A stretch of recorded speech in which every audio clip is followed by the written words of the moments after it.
नमस्कार, मी सुवर्णा होम किचनमध्ये परत एकदा तुमचं अगदी मनापासून स्वागत। सगळ्या सबस्क्रायबरचे धन्यवाद, सगळ्या व्ह्यूअर्सचे मनापासून आभार। आज आपण खूप छान अशी रेसिपी बघणार आहोत, गोडा मसाला। हा मसाला बऱ्याच जणांना गोडा मसाला, काळा मसाला नाही समजत, तर गोडा मसाल्यामध्ये ना कांदा लसणाचा वापर होत नाही आणि कमी तेलात हा मसाला केला जातो। तर बघा, गोडा मसाला हा काय होतो, कधी कधी सात्विक स्वयंपाकात वापरला जातो, म्हणजेच कुलधर्म कुळाचाराला किंवा मग ज्यावेळेस नैवेद्य दाखवायचा असतो तेव्हा, किंवा मग जेव्हा कांदा लसूण आपण खात नाही तेव्हा हा मसाला वापर केला जातो। तर मी आज तुम्हाला आमच्या परंपरेनुसार जे पारंपरिक रेसिपी आहे ती दाखवत आहे, ती म्हणजे गोडा मसाला। माझी आई, आजी, सासूबाई याच पद्धतीने करतात, तसंच मी तुम्हाला दाखवणार आहे। तर त्यासाठी मी इथे दालचिनी घेतलेली आहे बघा। दालचिनी 10 ग्रॅम घेतलेली आहे। दालचिनी घेताना काय करायची आहे, अशी स्वच्छ दालचिनी घ्यायची आहे, जिला साल असतं ना ती नाही घ्यायची आहे। साल काढलेली बघा या पद्धतीची स्वच्छ पिवळी अशी दालचिनी आपल्याला घ्यायची आहे। हिरवे वेलदोडे घेतलेले आहेत। हिरवे वेलदोडे आपण 10 ग्रॅम घेतलेले आहेत आणि मसाला वेलदोडे जे आहेत ना असे मोठे असतात ते आपण 5 ग्रॅम घेतलेले आहेत। बघा, ही जावित्री आहे, याला जावित्री म्हणतात। जावित्री आपण 10 ग्रॅम घेतलेली आहे। दगडफूल आहे, हे दगडफूल असतं, हे आपण 10 ग्रॅम घेतलेलं आहे। तमालपत्र घेतलेली आहे। तमालपत्र मी काय केलेली आहे, भाजायला असे त्याचे छोटे छोटे असे तुकडे करून घेतलेले आहेत, तेही आपण 10 ग्रॅम घेतलेले आहेत। असा खडा हिंग घेतलेला आहे, तो पण आपण 10 ग्रॅम घेतलेला आहे, त्याचे आपण तुकडे करून घेणार आहोत। लाल सुक्या मिरच्या घेतलेल्या आहेत बघा, मी इथे 4-5 काश्मीरी घेतलेले आहेत आणि 4-5 नंदुरबार घेतलेले आहेत। तुम्ही इथे लवंगी मिरच्याही घालू शकतात किंवा मग कुणी कुणी मिरच्या घालत पण नाही, पण मी कलरसाठी, चव बॅलन्स होण्यासाठी एक 8 ते 10 मिरच्या फक्त मी घालते। त्यानंतर आपण 2 टेबलस्पून मीठ घेतलेलं आहे, म्हणजे मसाला छान आपला टिकतो। रोजचंच तेल वापरतो ना, ते तेल घ्यायचं आहे आपल्याला, 3 ते 4 चमचे फक्त तेल घ्यायचं आहे आपल्याला। त्यानंतर बघा, असे हिरवेगार धने आपल्याला घ्यायचे आहेत, हे नवीन धने आहेत। शक्यतो मसाल्याला काय करायचं आहे, नवीनच धने घ्यायचे आहेत। हे नवीन धने घेतल्याने काय होतं, त्याचा वास खूप छान असतो आणि मसाला पण छान टिकतो। फक्त काय करायचं आहे, थोडेसे आपल्याला वाळलेले आहेत की नाही हे बघून घ्यायचं आहे बघा, व्यवस्थित हे धने वाळलेले आहेत। आणि त्यानंतर जिरे मी घेतलेले आहेत ना, ते 50 ग्रॅम घेतलेले आहेत। हे रेग्युलर जिरे जे आहेत ना तेच आहेत, ते मी 50 ग्रॅम घेतलेले आहेत बघा। आपण बाकी सगळं सामान 10-10 ग्रॅम घेतलेले आहेत, पण हे जिरे 50 ग्रॅम घेतलेले आहे। तीळ घेतलेले आहेत, पांढरे तीळ घेतलेले आहेत। या मसाल्यात तीळ खूप छान लागतात, जरूर घ्यायचे आहेत, भाज्यांना तेल छान सुटतं, त्यामुळे तीळ पण मी 50 ग्रॅम घेतलेले आहेत। खसखस मी 25 ग्रॅम घेतलेली आहे बघा। सुकं खोबरं घेतलेलं आहे, छान किसून घेतलेलं आहे, हे 100 ग्रॅम घेतलेलं आहे। आपल्याला असं हे किसूनच घ्यायचं आहे। त्यानंतर शहाजिरे घेतलेले आहेत। शहाजिरे आणि आपले जिरे आहेत, शहाजिरे हे जे आहेत ना हे खूप बारीक असतात आणि याचा सुगंध खूप जास्ती येतो। नंतर मी ते चक्रफूल घेतलेलं आहे, म्हणजे स्टार फूल घेतलेलं आहे।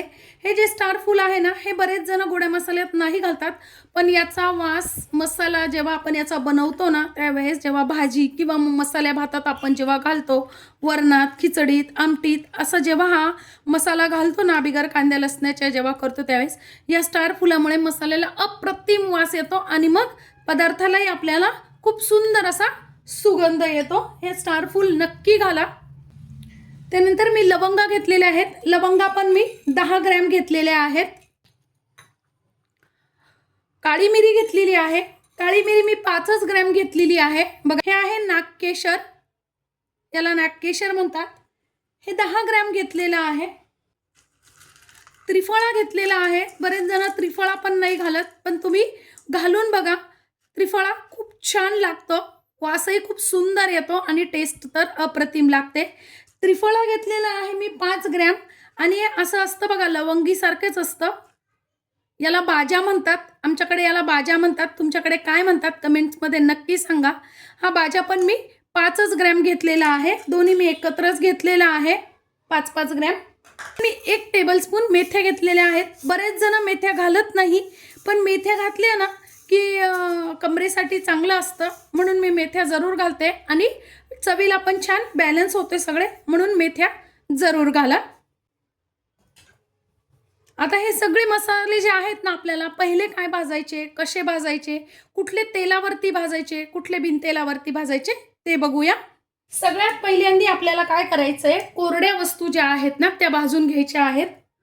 धने, तीळ, खसखस आणि खोबरं हे सगळं आपल्याला भाजून घ्यायचं आहे. पहिल्यांदी बघा कढई तापलेली, अगदी खूप तापलेली नाहीये, खूप कमी प्रमाण कढईचं तापण्याचं आहे. तर सगळ्यात पहिल्यांदी मी इथे खसखस भाजून घेणार आहे, कारण खसखस जेव्हा आपण शेवटी जर भाजली तर ती जळण्याची शक्यता आहे आणि तुमचा मसाला मग खराब लागू शकतो किंवा मग जळकट लागू शकतो. तर बघा आपल्याला सगळ्यात पहिल्यांदी 2च मिनिटं फक्त खसखस भाजून घ्यायची आहे. ती पण कोरडीच भाजायची आहे, अजिबातही आपण याच्यात तेल टाकलेलं नाहीये. इथे लोखंडी कढई घेतलेली आहे भाजण्यासाठी. लोखंडी कढईत छान भाजला जातो मसाला. कमी तापलेली असताना पण 1च मिनिटात आपली खसखस छान भाजली गेली आहे, उडायला लागली आहे, लगेच काढून घ्यायची आहे.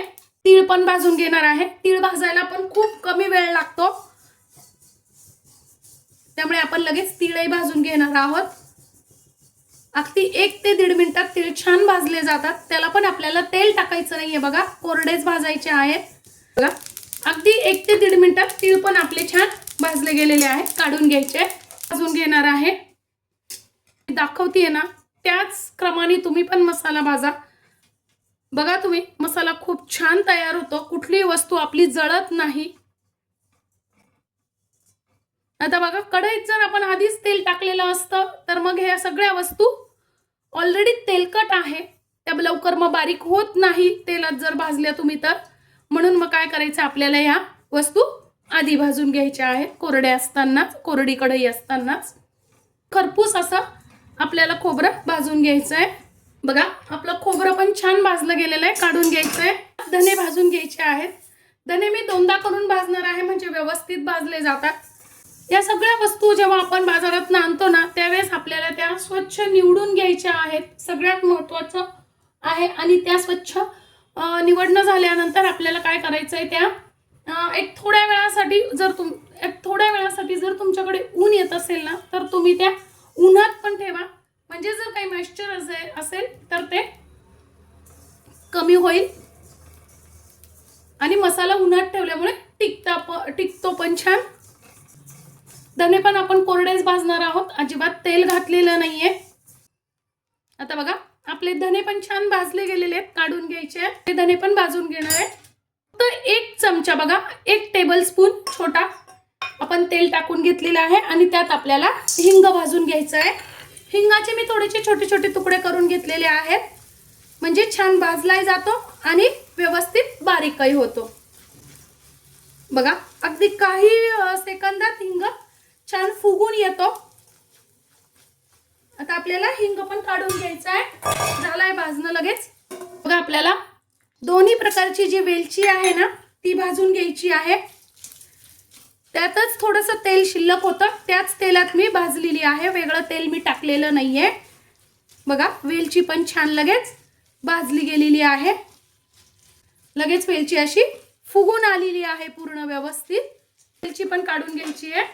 अगदी थोडंसं तेल टाकलेलं आहे, अर्धा चमचा त्याला टाकून घ्यायची आहे. दालचिनी आणि स्टारफूल हे दोन्ही जाडच आहे, त्यामुळे ते बरोबर भाजले तरी काही हरकत नाही, व्यवस्थित भाजले जातात. दोघांनाही सेमच भाजायला टेम्परेचर लागतं आणि वेळही तेवढाच लागतो, म्हणून तुम्ही हे दोन्ही एकत्र भाजू शकता.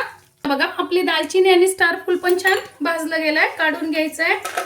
आता परत मी अगदी पाव चमचा फक्त तेल टाकून घेतलेले आहे आणि त्यात मी टाकून घेतलीये जावित्री आणि नागकेशर. बघा हे पण आपल्याला छान दोन्ही एकत्र भाजून घ्यायचंय, कारण दोघांनाही सेम वेळ लागतो आणि सेम टेम्परेचर लागतं, म्हणून मी ते पण दोन्ही एकत्र भाजणार आहे. 1च मिनिटात भाजलं गेलंय, काढून घ्यायचंय. आता परत 1 टेबलस्पून मी तेल टाकून घेतलेले आहे आणि त्यात टाकणार आहे मी भाज्या आणि त्रिफळा, त्यानंतर लवंग आणि मिरे टाकून घ्यायचे आपल्याला. मेथ्या आता बघा हे तुम्ही एकत्र भाजलं तरी काही हरकत नाही. हे पण एकत्र सेम टेम्परेचर लागतं याला पण भाजायला आणि सेम वेळ लागतो. त्यामुळे आपण हे सगळं मीडियम गॅसवर एकत्रच भाजायचं आहे. आता या पण आपल्याला काढून घ्यायचं आहे. बघा आता बघा थोडंसं तेल त्यात शिल्लक आहे आणि अगदी थोडंसं म्हणजे पाव चमचा पण नाही, अर्धा चमचा तेल फक्त यात आहे. आता आपल्याला यात टाकून घ्यायचे आहेत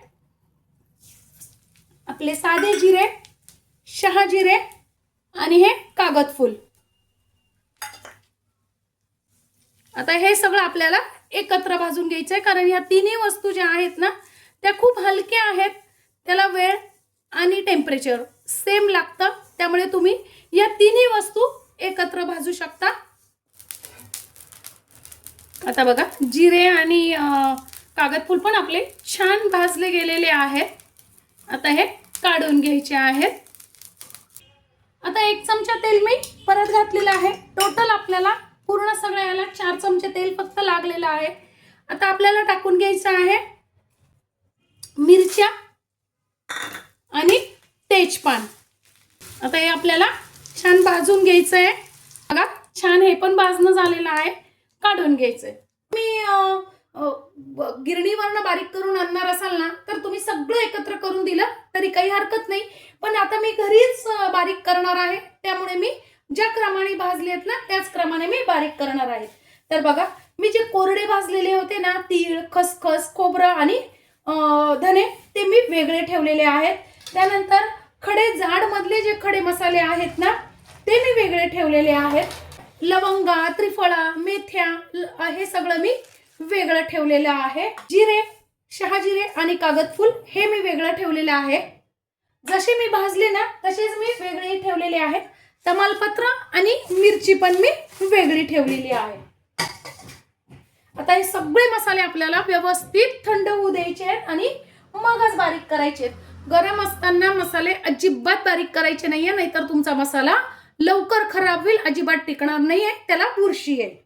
आपले मसाले व्यवस्थित गार झालेले आहेत. आपण बारीक करून घेऊया. सगळ्यात पहिल्यांदा मी धने, खोबरं, खसखस आणि तीळ बारीक करून घेणार आहे. कारण म्हणजे भांड तेलकट होत नाही आणि या कोरड्या वस्तू आहेत ना या व्यवस्थित बारीक होतात. त्यामुळे आपल्याला सगळ्यात पहिल्यांदा या कोरड्या भाजलेल्या वस्तू ज्या आहेत त्या बारीक करून घ्यायच्या आहेत. धने, तीळ, खोबरं, मस्त असं खसखस छान असं आपलं बारीक झालेलं आहे. कलर पण बघा किती सुंदर आलेला आहे. आता आपल्याला बारीक करून घ्यायचंय. हे जे जाड आहेत ना पदार्थ सगळे ते हे मी छोटं भांड घेतलेलं आहे. याच्यासाठी छोट्या भांड्यात हे व्यवस्थित बारीक होतात. बघा किती सुंदर अगदी पावडर बारीक झालेली आहे. मस्तच. आता हे पण आपल्याला त्यात एकत्र करून घ्यायचे. त्यानंतर मी लवंगा, मिरे आणि त्रिफळा जे घेतलेले आहेत ते बारीक करून घेणार आहे. बघा हेही छान आपलं बारीक झालेलं आहे. हे पण आपण त्यावरच घालून घेणार आहोत. घ्यायचे जिरे आणि कागद फूल, लवंगान हे पण आपलं छान बारीक झालेलं आहे. वा. आता आपल्याला बारीक करून घ्यायचंय तेजपान आणि मिरची. त्यात टाकून घ्यायचं आपल्याला 2 चमचे मीठ. मिठाने तेजपान आणि मिरची छान बारीक होते आणि मसाला टिकण्यास पण आपल्याला मदत होते. त्यामुळे मीठ अवश्य टाकायचं आहे. सुरुवातीला मी तेजपान आणि मिरच्या मोठ्या भांड्यात बारीक थोड्याशा करून घेतल्या म्हणजे सगळ्या एकदम बारीक होतील आणि नंतर मी त्याच याच्यातनं काढून छोट्या भांड्यात बारीक केलं म्हणजे आता मला चाळायची गरज नाही. बघा मस्त असं मिठामुळे काय झालं छान असं ते बारीक झालेलं आहे. आता आपण हे छान मिक्स करून घेणार आहोत. त्यावरच मी टाकलेलं आहे सगळं. आता हे तुम्ही पाहिजे तर परत एकदा मिक्सरला फिरवून घ्या म्हणजे मग छान मिक्स होतं सगळं एकदम. मी पण तसंच करणार आहे. परत एकदा मोठ्या भांड्यातनं फक्त मिक्स करून घेणार आहे सगळं असं. पहिले मी चमच्याने मिक्स करून घेतलेलं आहे. बघा या पद्धतीने. पण चमच्याने पाहिजे तसं सगळा मसाला मिक्स होत नाही कारण आपण हा घरी बारीक केलेला आहे. तर परत एकदा मी मिक्सरला हा मसाला फिरवून घेणार आहे म्हणजे तो छान मिक्स होईल.